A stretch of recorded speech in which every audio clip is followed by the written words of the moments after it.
요한복음 1장 35절에서 39절까지의 말씀입니다. 요한복음 1장 35절에서 39절까지 신약성경 142페이지, 143페이지입니다. 찾으신 줄 알고 공독해 드립니다.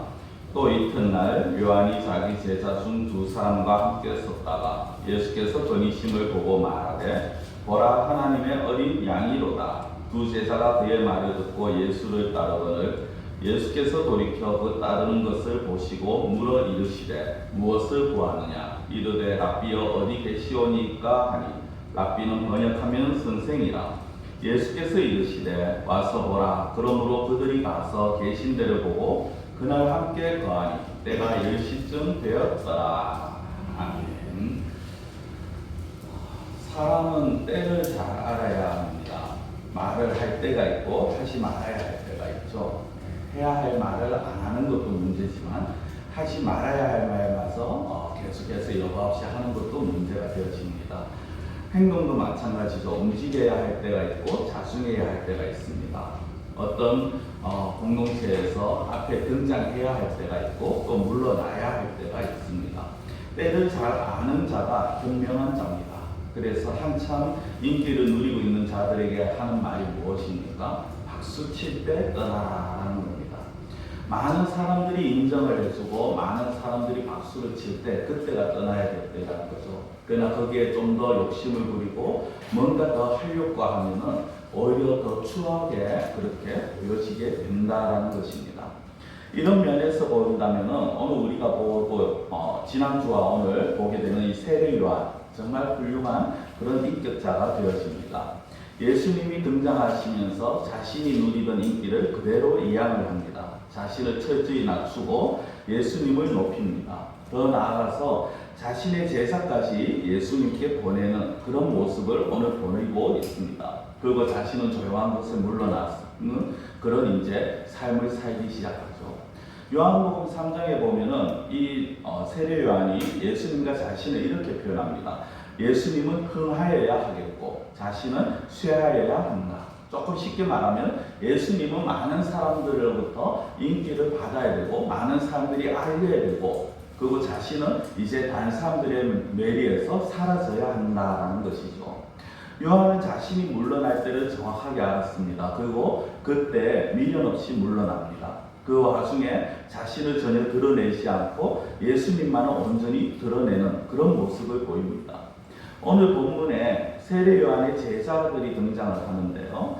요한에게 모두 몇 명의 제자가 있었는지는 모르겠지만 오늘 본문에 2명이 나옵니다. 한 명은 베드로의 형제 안드레, 이름이 정확하게 나옵니다.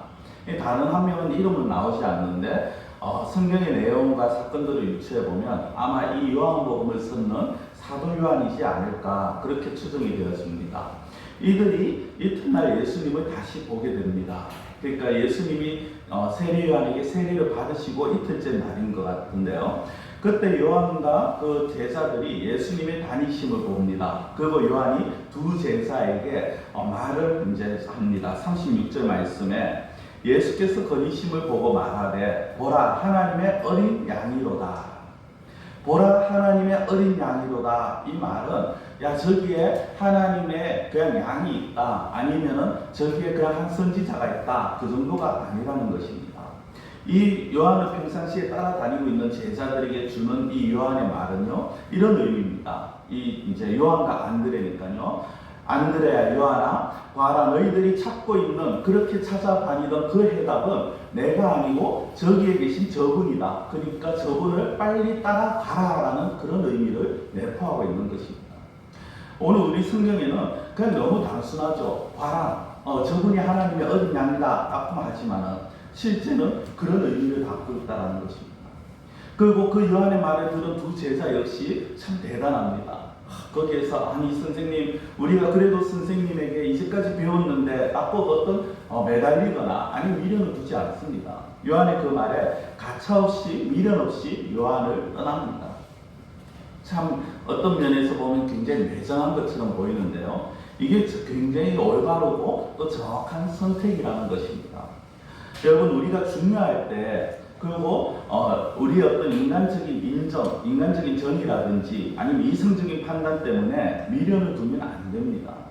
우리가 결단을 할 때, 결정을 할 때는 가장 정확한 결정을 위해서 우리의 인정도 아니면은 우리의 어떤 이성적인 판단도 잠깐 내려놔야 될 필요가 있다는 거죠.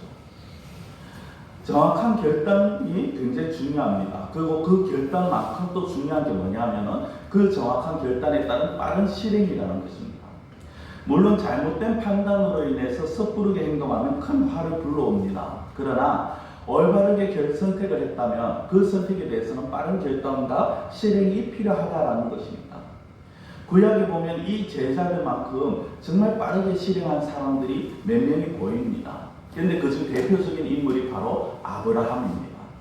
하나님께서 아브라함에게 자기 독자 이삭을 바치라고 했을 때 이 아브라함은 머뭇거리는 모습을 보이지 않습니다.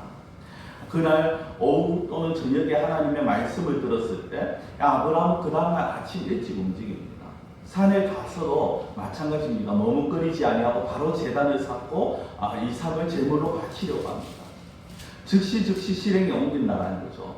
그 가운데 하인들에게도 그리고 이삭에게도 심지어 자기 아내에게도 말을 하는 모습을 전혀 보이지 않습니다. 그렇게 말했을 때 분명히 자기를 가로막을 것이 너무나도 뻔하기 때문에 하나님의 말씀, 하나님의 뜻을 이루기 위해서 굉장히 냉철하게 그리고 어떤 좀 인간적으로 보면 굉장히 무자비하게 그렇게 행동하는 그런 모습을 보입니다. 그렇지만 그런 모습을 통해서 아브라함의 그런 어떤 하나님의 말씀의 즉각적인 순종, 즉각적인 실행에 옮기는 그 모습을 통해서 아브라함이 놀라운 은혜를 경험하죠. 어떤 은혜입니까? 하나님께서 자기를 위해서 또 이삭을 위해서 한 양을 예비해 놓으셨는 그 은혜를 경험하는 것입니다. 아브라함이 실행하지 않았다면, 아브라함이 그 말씀에 순종하지 않았다면 아브라함이 그 산에 가지도 않았겠죠. 그리고 산에 가지 않았으면 이삭을 바치지도 않았을 것이고 하나님께서 이삭을 위해서 예비한 양을 보지도 않았을 겁니다. 그게 무슨 상관이냐? 어차피 이삭이 안 죽으면 되지라고 할 수 있지만 아브라함은 이걸 통해서 무엇을 깨닫습니까? 하나님께서 자신을 위해서 자기의 아들을 위해서 그리고 하나님께서 하신 약속을 위해서 하나님께서 모든 걸 예비해 놓고 계신다라는 사실을 이 아브라함은 이 사실을 통해서 믿었는 것입니다. 깨닫게 되는 거죠. 그리고 또 반면에 머뭇거리고 주저주저 하다가 잘못된 결단과 그 행동으로 인해서 목숨까지 잃을 뻔한 그런 사람도 등장을 합니다. 그 대표적인 인물이 선지자 요나죠. 하나님께서 이 선지자 요나에게 니느웨로 가서 그들의 죄악을 말하고 그들이 자신들이 얼마나 큰 죄악 가운데 있는지를 선포하라고 했을 때 이 요나가 그 사실이 마음에 들지 않았습니다. 니느웨는 당연히 망해야 될 도시고 자기가 생각해야 될 때 철저히 멸망되어야 될 도시인데 그곳에 자기가 가서 하나님의 말씀을 선포한다는 것이 결코 마음에 들지 않았고 기분도 좋지 않았겠죠. 그래서 니느웨가 어떤 결단을 합니까? 요나가 어떤 결단을 합니까? 니느웨로 가라고 했는데 니느웨가 아닌 정반대 방향인 다시스라는 곳으로 가는 배를 타고 떠나갑니다. 그러나 그 결과는 무엇이었습니까? 그 배가 바다 한가운데서 큰 풍랑을 만나고 선원들이 어찌할 줄 모르고 모든 짐들 다 버리고 마지막 결국에는 이 일이 누구에게 벌어졌는가 해서 요나를 결국에는 바다에 던지시게 됩니다. 요나가 사실은 죽을 그런 위험까지 가게 되죠. 하나님의 은혜 가운데 다시 요나가 니느웨 땅에 그렇게 가게 되었지만은 그러나 목숨의 위험까지 당하는 그런 상황이 벌어졌다라는 것입니다. 제가 너무 극과 극인 그런 어떤 말씀을 드린 것 같습니까? 실제 하나님의 말씀에 순종과 결단은 굉장히 중요합니다. 우리는 하나님의 말씀에 확실한 결단을 해야 되고 즉각적인 순종이 필요합니다. 하나님의 말씀을 내 잣대로 판단하고 내가 결정해서 내가 알아서 해결한다. 내가 알아서 생각하고 판단한다. 움직인다. 성도 여러분, 그게 굉장히 이성적인 것 같죠. 그러나 아셔야 됩니다. 내가 이성적으로 판단하겠다. 내가 충분히 이성적으로 판단하고 내 판단에 따라서 움직이겠다는 것은 그것은 하나님에 대한 도전이고 하나님 앞에서 교만입니다. 우리가 아무리 뛰어난 생각을 하고 아무리 올바른 생각을 해도 하나님의 생각만큼 우리가 그 위에 설 수는 없습니다. 하나님의 생각보다 더 완벽하게 더 올바르게 우리가 생각할 수 없다는 것입니다. 그런데 하나님의 말씀을 내가 생각해서 맞지 않다고 해서 그 말씀이 아니라 자기의 뜻대로 따는 것은 마치 하나님을 자기보다 못한 존재로 여기는 교만인 거예요. 그리고 하나님보다 내가 더 능력이 있다라고 말하는 하나님에 대한 도전이라는 것이죠.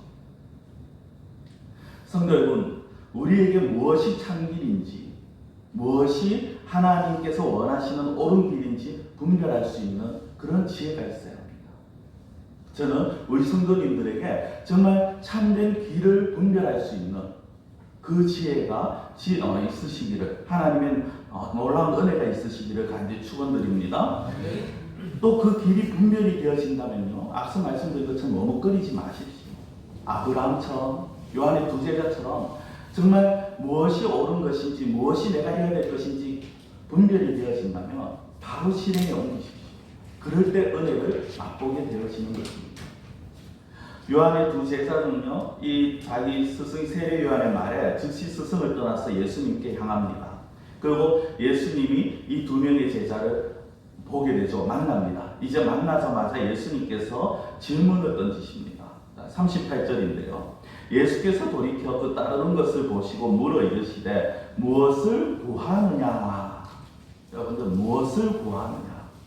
이 질문은 그냥 하시는 질문이 아니에요.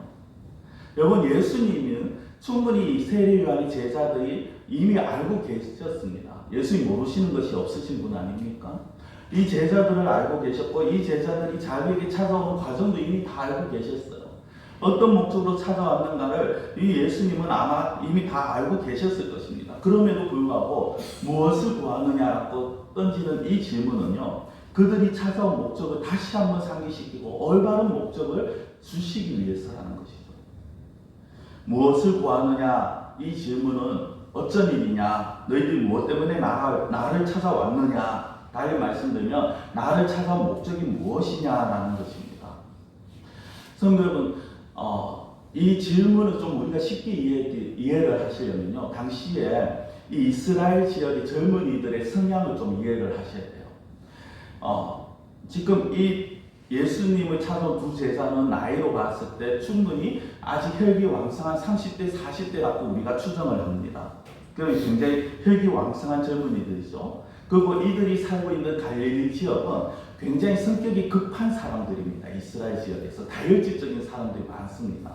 좀 쉽게 예를 들면요, 오해하지 마십시오. 지역 비하가 그게 아니고 쉽게 예를 들는 겁니다. 충청도와 경상도의 차이라고 보시면 됩니다. 충청도는 무엇을 할 때 굉장히 여유있고 느릿느릿한 반면에 경상도 사람들은 조금 급하게 움직이는 그런 게 있죠. 갈릴리 사람들은 이스라엘 중에서도 좀 그런 편에 속하는 것입니다.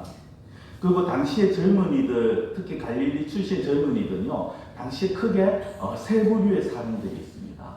하나는 SNL파라고 불려지는데 현실 도피주의자입니다.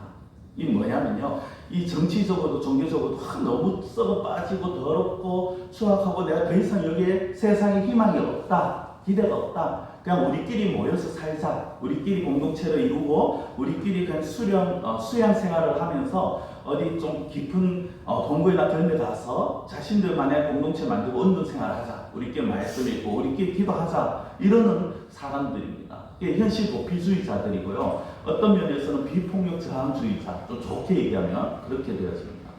또 하나는 성경에도 이제 한 번씩 등장을 하는데 열심당입니다. 열심당. 예수님의 제자 중 한 명인 가룟 유다가 이 열심당 출신인데요. 이들은 무력으로 세상을 뒤집어야 한다. 마치 우리나라 80년대 이 세상을 위해 정권을 바꿔야 된다고, 혁명을 일으켜야 된다고 하면서 시위를 하는 그런 사람들, 그게 이제 당시에 열심당이라고 그렇게 불립니다. 어떤 보면 혁명을 외치는 과격분자들의 그런 단체입니다. 그리고 또 한 부류가 뭐냐면요, 도피도 싫고 SNL파든 열심당이든 이런 데 관심 없고 그냥 지금 내가 먹고 마시고 내가 즐기고 내가 이 세상에 살아가는 데서 만족을 누리는 것, 그게 최고다라는 사람들입니다. 그러니까 신도상 관심이 없고요, 하나님도 관심이 없고 세상에 관심이 없어요. 그냥 내가 어떻게 하면 내가 좀 더 편하게 지낼까, 어떻게 하면 내가 좀 더 많은 걸 누릴까, 여기에만 관심이 있는 사람들. 자, 이런 배경을 알고 계시는 예수님께서 지금 이 제자들에게 던지시는 이 질문은요, 무엇을 구하느냐, 이 질문은 결국에는 너희들이 추구하는 것이 무엇이냐라는 것입니다. 이걸 좀 풀면요, 좀 장황하게 풀 수 있는데 이렇게 풀 수 있습니다. 너희가 나를 찾는 목적이 무엇이냐? 예수님께서 너희가 나를 찾는 목적이 무엇이냐? 너희들이 열심당처럼 혁명을 일으켜서 로마를 쫓아내고 사회를 변혁시키기를 원하냐? 그게 너희들 잘못 찾아왔다. 나 혁명가가 아니다. 그럼 너희들이 SNL파들처럼 말씀과 기도에만 집중하고 세상을 등지고 살아가는 수도승으로 여기고 왔냐? 아니다. 나 수도승 아니다. 그럼 너희들이 이 세상에서 무언가 좀 더 많은 것을 누리기 위해서 찾아왔냐? 더 많은 것을 누리고 이 세상에서 힘을 얻기 위해서 찾아왔냐? 그럼 너희들이 잘못 찾아왔다. 나는 그런 거를 너희들에게 주기 위해서 찾아온 게 이 땅에 온 게 아니다라는 그 말씀을 합니다. 그러면서 실상 이 질문에는요, 너희들이 나를 쫓으려면 잘 생각해라. 뭐 때문에 나를 쫓는지 잘 생각하고 그리고 나를 따라야 된다. 이 말씀을 하시는 겁니다. 성도 여러분, 저는 이 질문이 예수님을 찾아온 두 제자에게만 던져지는 질문이 아니라고 봅니다. 이 질문은요, 오늘날 예수님을 믿는다는 모든 자들에게, 오늘날 교회에 와서 예배를 드리고 신앙생활을 한다는 모든 자들에게 던져지는 동일한 질문입니다. 제가 이 시간에 이 질문을 던져보겠습니다. 여러분들 한번 대답해 보십시오. 물론 소리 내서 하지 마시고요. 속으로 한번 대답해 보시기 바랍니다. 여러분은 왜 예수님을 믿으십니까? 여러분은 왜 교회를 다니십니까? 건강을 얻기 위해서, 돈을 더 잘 벌기 위해서, 세상에서 인정을 받고 힘을 얻기 위해서, 내 자녀들이 잘 되기 위해서, 여러분들 그런 것들 때문에 이 교회에 지금 와 계신다면 여러분들 목적이 잘못되십니다. 그런 것들은요, 그냥 있다가 없어질 것들입니다. 여러분들 복음서를 한번 보십시오. 그 복음서에 나오는 수많은 사람들, 처음에 예수님을 그렇게 추종하고 따르던 사람들, 무엇 때문에 따릅니까? 예수님을 따라다니니까 먹을 게 생겨요. 예수님을 따라다니니까 병이 고쳐져요. 예수님을 따라다니면서 놀라운 기적들을 봅니다. 그렇게 따라다니던 그 사람들이 마지막엔 어떻게 됩니까? 예수님을 십자가에 못 박으라고 소리칩니다. 예수님께 등을 돌립니다. 예수님을 배신합니다. 그렇죠? 목적이 올바르지 못하니까 자기들이 가다가 결국에는 딴 길로 가게 되는 겁니다. 잘못된 목적을 가지고 살아가는 자들은 결국 떠나게 된다는 거죠.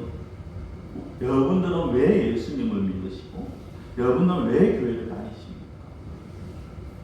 이 질문에 좀 당황하거나 아니면 기분이 언짢으실 수도 있으실 거예요. 뭐 느닷없이 왜 교회를 다니냐니, 느닷없이 왜 예수님 믿느냐, 조금 이 질문이 의아하게 느껴질 수도 있습니다. 이 제자들도 좀 그랬는 것 같습니다. 예수님을 만나자마자 예수님께서 던진 질문이 이런 질문을 던지실 줄 몰랐어요. 그래서 그들이 엄격결에 전혀 다른 완전 동문서답을 합니다. 자, 38절 다시 보시면요, 앞서 제가 읽었던 그 뒤에 이렇게 나옵니다. 무엇을 구하느냐 이르되 랍비여 어디 계시오니까 하니. 랍비여 어디 계시오니까. 완전 동문서답이죠. 너희들이 나를 찾아온 목적이 뭐냐는 질문에 지금 이 제자들은요, 선생님 어디 사십니까? 라는 겁니다. 어디에 거하십니까? 선생님이 어디 사시는지 알려주시면은 제가 저희들이 시간을 내서 한번 찾아뵙겠습니다. 이 예수님이 사실 정해진 주거지가 없지 않습니까? 그러니까 어디 오라고도 말씀하지 못하죠. 그럼에도 불구하고 예수님께서 이들의 이 말에 어떤 대답을 하시느냐. 39절에 보시면요, 예수께서 이르시되 와서 보라. 예수께서 이르시되 와서 보라. 여러분들 이걸고 이 말씀에 제자들이 바로 따르죠. 성경 그대로 보면은 그 시간이 10시쯤이었다. 39절 그렇게 나오는데요. 10시면은 유대인의 10시면 우리나라로 치면은 오후 한 4시쯤 되어집니다. 자, 이들이 이 오후 늦게 그리고 저녁에 어떤 시간을 보냈는지, 예수님과 얼마나 많은 대화를 나눴는지는 알 수가 없어요. 그런데 한 가지 확실한 건 그들이 그날 예수님과의 만남을 통해서, 그리고 예수님이 계신 그곳에서 그들이 함께 있으면서 그들이 영적인 눈이 뜨였다는 것, 그리고 그들의 마음이 굉장히 뜨거워졌는 것 같고, 이 요한에게 있어서, 안드레와 같이 찾아가는 이 요한에게 있어서는 이 날이 굉장히 충격적이고 감동적이었던 것 같습니다. 왜냐? 지금 이 사건이 이 요한복음이 쓰여질 때와 한 50년에서 많이 보면 학자들에 따라서 60년 이상도 보거든요. 그 기간 동안도 전혀 잊지 못하고 그렇게 생생하게 기억을 하고 있는 거 보면 굉장히 감동적인 것 같아요. 이 시각까지 그날 그 시각까지 정확하게 요한이 기억을 하잖아요. 그것도 요한이 안드레는 또 어떻습니까? 우리가 다음 주에 볼 건데요. 41절에 보면 자기 형 베드로에게 찾아가서 이렇게 말을 합니다. 41절에 그가 먼저 자기의 형제 시몬을 찾아 말하되 우리가 메시아를 만났다 하고, 메시아는 번역하면 그리스도. 여러분, 와서 보라라는 예수님의 말씀에 그들이 따라가서 예수님을 만났고요. 그리고 예수님과 함께 있으면서 그들의 영적인 눈이 열렸고 예수님이 메시아인 것을 깨닫게 되어지는 은혜가 임한 것입니다. 예수님이 메시아이시다. 메시아의 의미는 구원자죠. 사도 요한과 안드레는요, 이날 예수님이 메시아인 것을 예수님을 만나면서 깨닫게 됩니다. 그래서 안드레가 자신의 형인 베드로에게 자기가 메시아를 만났다고 그렇게 담대하게 말할 수 있었는 거죠. 여러분, 예수님이 메시아이십니다. 예수님이 구원자입니다. 물론 당시 유대 사람들이 생각한 메시아는 현실적인 메시아였어요. 오늘날도 이런 메시아를 생각하는 분들이 계십니다. 자기들을 지배하는 로마 정부를 뒤집어엎고 다윗의 왕국을 건설해줄 그런 세상적인 구원자, 자기들의 병을 고쳐줄 구원자, 자기들의 어떤 의식주를 해결해줄 구원자, 그런 메시아를 그들은 생각했다는 겁니다. 그러니까 예수님은 그런 메시아가 아니죠. 세상에서의 그 모든 문제들을 해결해 주시기, 그것이 목적이신 분이 아니라는 겁니다. 물론 예수님께서 이 땅에 오신 것은 그런 부분도 일부분은 포함이 되어 있어요. 그러나 그게 주가 아니라는 거예요. 많은 사람들이 주와 부를 혼동을 합니다. 예수님이 이 땅에 오신 참된 목적은 정말 우리의 영혼을 구원하시고 우리를 하나님의 자녀로 만들어 주시고, 그래서 하나님의 나라에서 하나님의 백성으로부터 살아갈 수 있는 은혜를 주시는 건데, 그렇게 만들어 주시는 건데 완전히 사람들은 반대로 생각하죠. 그런 거는 그냥 구원은 나중에 먼 미래에 우리가 죽으면은 하나님 나라 가는 거고, 지금 이 땅에서 먹고 사는 게 우선이 되버립니다. 여러분들, 예수님의 오셨다라는 것은, 예수님이 오셨다라는 것, 예수님이 메시아라는 것은 우리에게 정말 어떻게 보면은 영과 육의 모든 문제를 해결해 주실 수 있는 그런 구원자로 오셨다라는 것입니다. 예수님은 단순히 이 세상에서의 문제, 거기에 연연하시지 않습니다. 예수님은 이 세상의 문제에서만 해결해 주시려고 오시는 분이 아니시라는 거예요.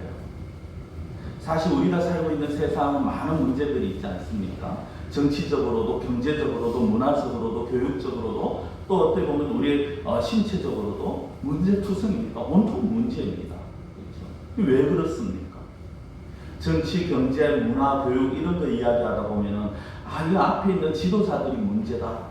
그들도 문제죠. 그렇지만 그들보다, 그런 어떤 눈에 보이는 문제들보다 더 근원적인 문제가 있습니다. 그걸 알아야 되죠. 여러분, 이 세상의 모든 문제의 뿌리는요, 따로 있습니다. 그게 무엇입니까? 바로 죄라는 겁니다. 죄로 인해서 부패된 인간 본성 때문에 이 세상에 미움이 있고 증오가 있고 탐욕이 있고 음란이 판을 치고 있는 것입니다. 이 죄 문제가 있는 이상은 사람들이 고통에서 자유로울 수가 없죠. 그래서 그 죄를 해결하시기 위해서 예수님이 이 땅에 오셨고 십자가에서 죽으신 것이고, 안드레와 요한은 예수님에게서 그것을 보았는 것입니다. 여러분, 우리에게 있어서 가장 큰 문제는요, 자신을 알지 못한다는 거예요. 자신의 무엇을 알지 못하느냐? 자신이 얼마나 죄인인지를 알지 못한다는 거예요. 자신이 얼마나 악한 존재인지를 알지 못한다는 거예요. 그렇지 않습니까? 우리가 간혹 기도하면서 회개합시다라고 하면은, 하나님 저는 죄인입니다 하지만은 누가 옆에서 너 죄인이야 이렇게 버리면요, 굉장히 기분이 나쁩니다. 성격 급한 사람은 주먹이 날아갈 수도 있겠죠. 사람들은 늘 자기 합리화를 시키죠. 나 정도면 그래도 괜찮아. 나 정도면 그래도 참 선하게 살아왔어. 나 정도면 그래도 다른 자녀들에 대해서 참 부모님에게 효도해왔어. 나 정도면 그래도 교회에서 어느 정도 신앙생활 그래도 아주 잘했다고는 할 수 없지만 부끄럽지 않게 해왔어. 나 정도면 그래도 괜찮게 했어 라는 자기 합리화를 늘 하고 있다는 겁니다. 어떻게 보면 착각인 거죠. 성도 여러분, 우리는 악한 존재입니다. 우리가 지금 우리의 이성으로 그리고 하나님의 은혜로 지금 우리의 안에 있는 죄성을 최대한 억누르고 있어서 그렇지, 하나님이 도와주시지 아니하시면요, 우리도 모르는 사이에 우리 속에서 죄성이 얼마든지 언제 튀어나올지 모릅니다. 그래서 자기도 모르는 사이에 조금만 누가 옆에서 우리를 건드리면 입에서 욕이 나가고, 그렇죠, 싸우기 일쑤고 다른 사람을 헐뜯기 일쑤고. 왜 그렇습니까? 우리 안에 있는 죄성이야. 그 죄성을 누르고 그 죄성을 다스리기 위해서 우리가 하나님의 도움을 구해야 되는데, 하나님의 은혜를 구해야 되는데, 우리는 그 은혜를 구하지 아니하고 내가 하려고 하니까, 그러니까 내가 감당이 안 되는 거죠. 사람이 이 죄 문제를 감당할 수 있을 것 같으면요, 애시당초 아담과 하와가 넘어가지도 않았겠죠, 죄의 유혹에. 여러분, 우리는요, 먼저 하나님 앞에서 우리를 솔직하게 인정해야 합니다. 하나님, 저는 죄인입니다. 내 안에는 늘 죄성이 가득하고 하나님의 도우심이 아니면 나는 죄를 지으면서 살아갈 수밖에 없는 존재입니다. 그래서 하나님께서 나의 이 연약함을 불쌍히 여겨주시고 내가 행한 그 죄악들을 용서해 주시고, 또 하나님 내가 이 죄악들을 다스릴 수 있도록 하나님 은혜를 주시고 능력을 달라고 우리가 기도해야 된다는 거죠. 그렇지 않으면 우리는 날마다 죄악 가운데 거할 수밖에 없고, 그 죄악 가운데 거함으로 인해서 또 날마다 고통 가운데 거할 수밖에 없다는 거예요. 그러나 하나님께서 은혜를 주시면요, 그 하나님의 은혜 가운데 우리의 마음이 평안을 얻게 됩니다. 옆에서 누가 뭐라 하여도, 아니면 지금 내 눈앞에 보이는 문제가 해결되지 않아도 하나님이 나에게 은혜를 주시고 하나님이 나와 함께 하시니 믿어진다면 우리는 그 가운데서 평안함을 누릴 수가 있다는 거예요. 참 안식을 누리는, 그것이 참 안식이라는 것입니다. 그럴 때 우리가 하나님의 나라를 맛볼 수가 있는 것이고, 그런 사람들이 늘어날 때 교회가 교회다워지는 것이죠. 다시 말하면 그런 성도들이 늘어날, 그런 성도들이 많아질수록 교회가 좀 더 교회다운 모습을 보이게 된다는 거죠. 성도 여러분, 교회가 교회다운 모습은요, 건물이 어리어리하고 아니면 십자가가 확실하게 딱 세워져 있고 한밤중에도 멀리서 딱 보이고, 그게 교회다운 모습이 아닙니다. 교회 안에 어떤 직분자들이 다 갖춰져 있고, 그게 교회다운 모습이 아니에요. 교회가 교회답다라는 것은 성도들이 모였을 때 교회가 교회다워집니다. 성도라는 것은 내가 하나님 앞에서 연약한 존재고 하나님의 은혜를 날마다 구하는 자들, 하나님의 도우심을 날마다 구하는 자들이 성도예요. 그런 자들이 모이는 곳이 교회라는 것입니다. 그런 자들이 10명이 모여있는 곳과 정말 교회에 1000명, 2000명 모이는데 그런 자들이 10명도 안 된다 하면 오히려 작은 교회에서 10명이 모이는 게 더 하나님께서 보시고 인정하시는 교회, 하나님께서 은혜 베푸시는 교회라는 거죠. 우리 옛말에 그런 말이 있죠. 사람은 바뀌지 않는다. 그렇죠? 사람은 안 바뀝니다. 세상적으로 아무리 도덕 교육을 받고요, 훈련을 받아도 사람은 안 바뀝니다. 그러나 예수님을 만나게 되면, 그리고 자신의 죄를 용서받게 되고 하나님의 자녀가 되면요, 그 사람은 바뀝니다. 내가 하나님의 자녀라는 것이 깨달아지고 믿어지게 되고 늘 그것을 생각하면 바뀌어질 수밖에 없습니다.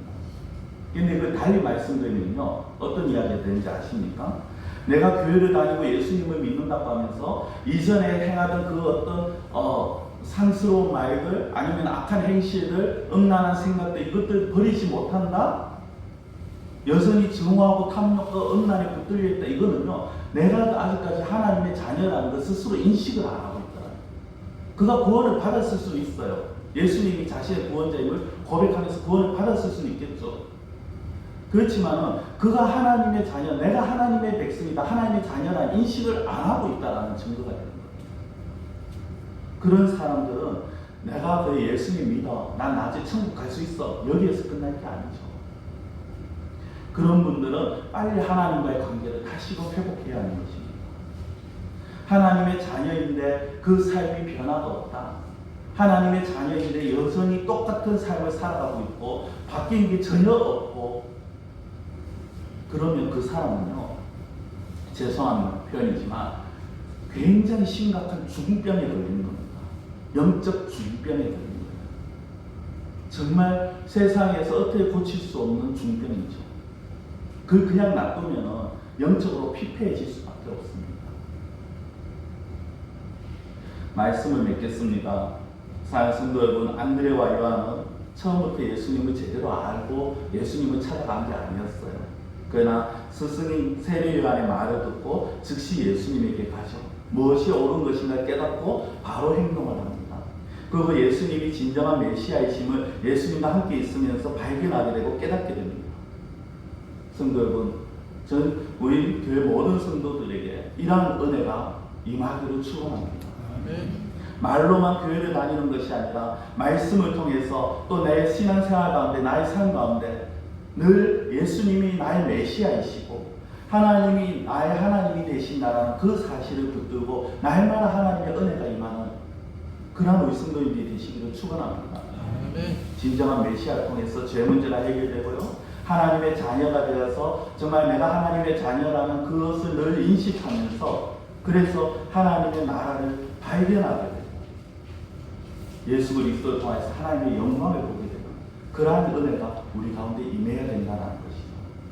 그럴 때 우리 역시 예수님께서 안드레와 요한에게 와서 봐라라고 하는 말씀처럼 다른 자들에게, 믿지 않는 자들에게 한번 와서 봐라, 교회에 한번 와서 봐라, 나를 한번 봐라, 내가 이전에 그렇게 살아왔는데 예수님 믿고 바뀐 나의 모습을 한번 봐라, 이렇게 말할 수 있는 우리가 되어야 되지 않겠습니까? 우리가 살아가면서 정말 하나님께서 나에게 원하시는 것이 무엇인가 다시 한번 생각하시고 그렇게 살아가시기 위해서 늘 하나님의 은혜를 구하시는 우리 성도님들이 되시기를 축원드립니다. 기도드리겠습니다. 사랑의 하나님 아버지, 예수님을 알지 못하였지만 그러나 와서 보라라는 예수님의 말씀에 안드레와 요한이 예수님과 함께 하게 되었고 그 함께 있는 시간을 통하여서 예수님이 메시아이심을 발견하고 그 시로 예수님을 따라다니는 그 모습을 저희들이 오늘 보게 됩니다. 하나님, 우리가 머리로만 예수님을 아는 것이 아니라 진짜 우리가 무엇 때문에 교회를 다니고 무엇 때문에 예수님을 믿는지 제대로 우리가 생각하는 자가 되게 하시고 우리를 위하여서 메시아를 보내신 그 하나님의 은혜와 메시아로 이 땅에 오셔서 우리의 죄 문제를 해결해 주신 예수님의 그 사랑을 다시 한번 생각하며 메시아 되신 예수님을 통하여 정말 내가 하나님의 자녀가 되었다라는 이 사실을 굳게 붙들고 믿음으로 살아가기 원하고 하나님이 나에게 베푸신 그 은혜를 생각하면서 내가 하나님의 자녀라는 그 인식을 늘 가지고 살아가는 그러한 저희들의 삶이 되어질 수 있도록 저희들의 마음을 이끌으시고 저희들에게 믿음을 다하여 주시고 저희들에게 은혜를 덧입혀 주시옵소서. 간절히 원하고 예수님의 이름으로 기도드리옵나이다. 아멘.